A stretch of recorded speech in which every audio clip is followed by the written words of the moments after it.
Yo la famille, je vous souhaite la bienvenue sur ma chaîne, Briche FCB. Deuxième vidéo de la journée aujourd'hui les gars, on va voir un peu une actu Barça que je voulais faire au début de la semaine mais que j'ai pas eu le temps personnellement.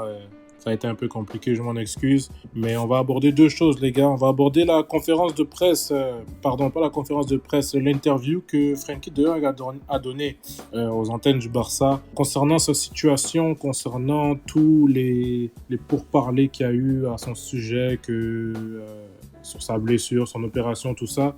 Il a un peu remis les pendules à l'heure il a mis la vérité un peu au public. Il a démenti certaines choses, confirmé d'autres. On va aussi parler un peu de Chesney. Il y a eu une avancée. Il n'a pas encore signé son contrat, il n'a pas encore été présenté, mais ça s'avance. On va bientôt le voir. Donc les gars, on va commencer par Frenkie de Jong. Comme je vous ai dit, il a donné une interview aux médias du Barça. Vous pouvez la voir sur Facebook. De toute manière, c'est ce que vous pouvez voir en ce moment dans le background. Et si vous comprenez un peu l'anglais, je pense qu'il y a les sous-titres qui sont là. Il est un peu revenu sur ce qui a été dit sur lui, comme quoi c'est le plus gros salaire du club. Il veut pas baisser son salaire. Il ne veut pas se faire opérer. Pourtant, on lui a conseillé de se faire opérer. Il a démenti ces choses-là. Il nous explique que dans le fond, tout ce qui se dit autour de sa blessure est un peu faux, le fait qu'il ne veut pas se faire opérer. Il n'a pas refusé de se faire opérer, les gars, c'est le club qu'ils ont, après observation, après évaluation de professionnels de la médecine, ont déterminé qu'il était souhaitable et plus envisageable pour lui de ne pas se faire opérer. Il n'a pas refusé une opération qu'on lui a proposée et qu'il n'a pas voulu. On commençait déjà à entendre que oui, il ne veut pas se faire opérer parce qu'il veut saboter les chances de Barça de le vendre. Et le club veut qu'il se fasse opérer, comme ça, il peut avoir une bonne valeur marchande, etc. Tout ça, c'est un peu le jeu des médias qu'on a connu. Au final, les gars, ils nous expliquent que le club et les médecins ont déterminé que la chose la plus souhaitable à faire était de ne pas se faire opérer et de suivre un programme de réadaptation. Ce qu'il a fait, il nous explique aussi que oui, il est absent depuis 5 mois, il a manqué l'Euro, il a manqué la fin de saison, le début de saison. Il a très envie de revenir sur le terrain. Par contre, c'est quand même la troisième blessure dans la même saison qu'il a eu sur la même cheville. Donc c'est sûr que ça crée un peu des traumatismes. Ça crée des traumatismes reliés à cette cheville-là. Il a un peu un manque de confiance en son pied. Ça devient difficile de jouer comme à son habitude. Vous savez, quand vous vous blessez ou que vous avez une blessure qui vous marque un peu l'esprit. Quand vous revenez, vous êtes plus vraiment en position de faire les mêmes gestes qu'avant. Par exemple, je sais pas si vous vous blessez à la tête dans un sport. Je sais pas, au basket, vous allez éventuellement plus faire les mêmes mouvements qui étaient à la source de votre blessure avant. Donc lui, il nous explique un peu qu'il est un peu dans cet état-là, qu'il reprend confiance petit à petit en sa cheville, que petit à petit, il recommence à avoir confiance au fait de frapper fort, de mettre son pied dans les duels et tout. Ça revient petit à petit. Qu'il a très hâte de revenir sur le terrain. Mais en tout cas, les gars, le plus important dans ça, c'est vraiment, dans toute cette interview, c'était vraiment là où il est venu nous démentir certaines choses. Qu'on nous dit comme quoi il ne veut pas s'entraîner, qu'on ne le voit pas s'entraîner, etc.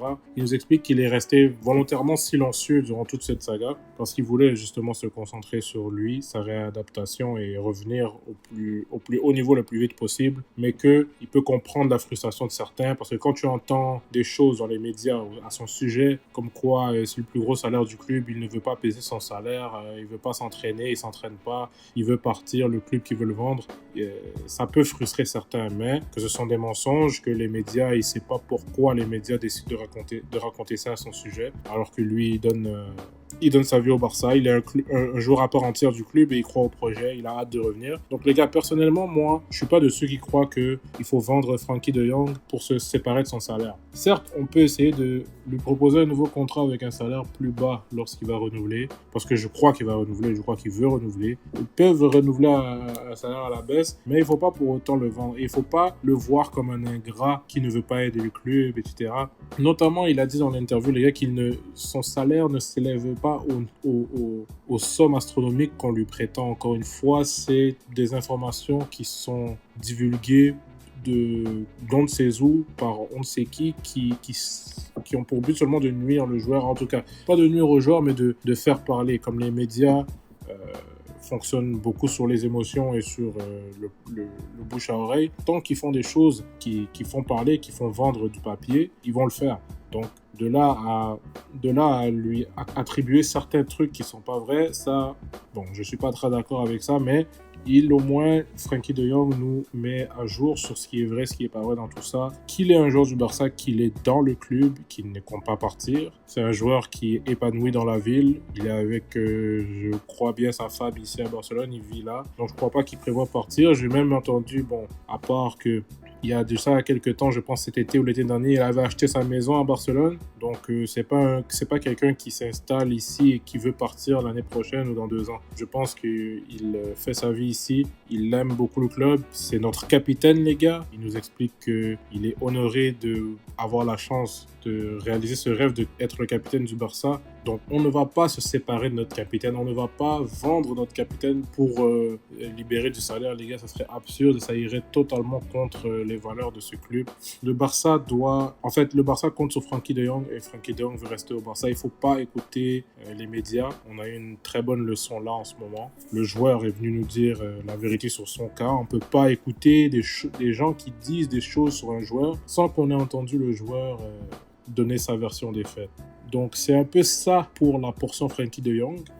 Il va être disponible pour le match face aux Young Boys. Il a eu le feu vert médical. Je ne sais pas s'il sera par contre convoqué, mais il a le feu vert selon les médecins, donc il est considéré à 100%. On va enchaîner les gars avec ce qui concernait Wojciech Szczesny.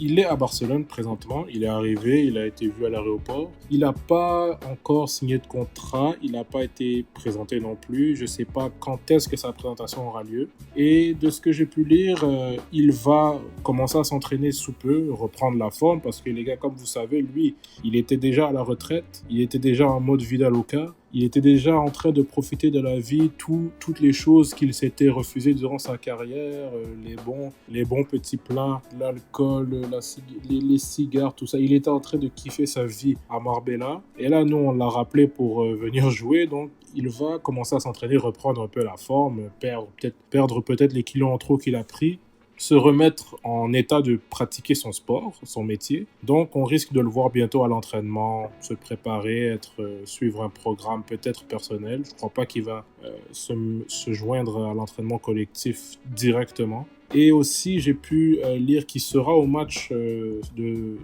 Ligue des Champions face aux Young Boys. Il sera dans le stade, bien sûr, comme il est déjà à Barcelone. Il va venir voir le match. Par contre, oui, comme je viens de le dire, il sera dans les estrades. Il ne sera pas dans la liste des convoqués ou quoi.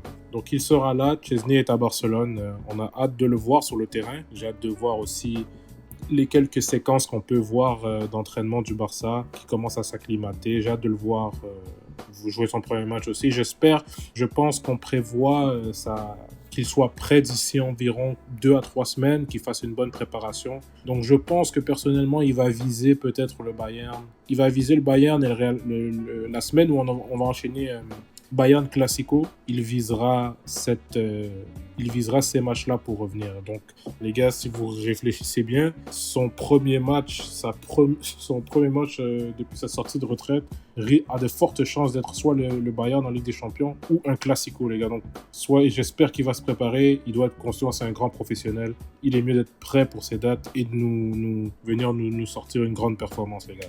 Donc, c'était un peu ça pour l'actu Barça. C'est la deuxième vidéo aujourd'hui. On va se retrouver plus tard, comme je l'ai dit tout à l'heure, pour le débrief juste après le match. Suivez-moi les gars sur les réseaux sociaux, sur Twitter particulièrement. Quand il y a les matchs, je commente un peu en live, donc n'hésitez pas à jeter un coup d'œil pendant le match si vous avez le temps. Vous pouvez voir un peu mes commentaires et tout. Suivez-moi aussi sur Instagram, les gars. Je publie là-bas aussi. La famille grandit, comme je vous l'ai dit dans la dernière vidéo. On a atteint les 500 abonnés. Et depuis là, déjà, on a déjà atteint les 600 abonnés. Donc, je vous remercie encore, les gars. La famille grandit. On grandit.